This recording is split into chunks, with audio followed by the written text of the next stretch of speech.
আমি কথা দিচ্ছি, শুধু আপনারা না, সমাজের বিভিন্ন শ্রেণী এবং পেশার যারা আছেন, আল্লাহ পাকের ইচ্ছায় এবং আপনাদের ভালোবাসায়, এদেশের জনগণের ভালোবাসায় এ দায়িত্ব যদি আমাদের উপরে আসে রাষ্ট্র পরিচালনার, আমরা গুরুত্বপূর্ণ কাজগুলোতে হাত দেওয়ার আগে অবশ্যই সংশ্লিষ্ট অংশীজনদের সাথে আগে বসব, তাদের মুখ থেকে বাস্তবধর্মী কথাগুলা শুনবো, সেগুলাকে আমলে নিব, তারপরে অগ্রাধিকার ভিত্তিতে ইনশাআল্লাহ কোনটার পর কোনটা হবে সেটা আপনাদেরকে জানিয়েই করা হবে ইনশাআল্লাহ।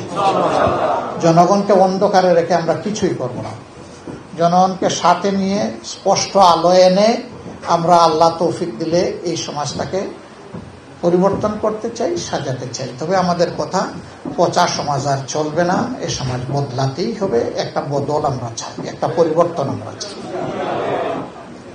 সেই পরিবর্তনটা আল্লাহ যেন কল্যাণের দিকে, শান্তির দিকে, সম্মানের দিকে নিয়ে যান।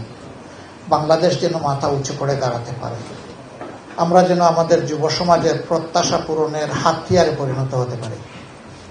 আর যুব সমাজের জন্য সুসংবাদ তৈরি হোক, আমাদের লড়াই তোমাদের হাতেই সমাজ তুলে দেওয়ার জন্য।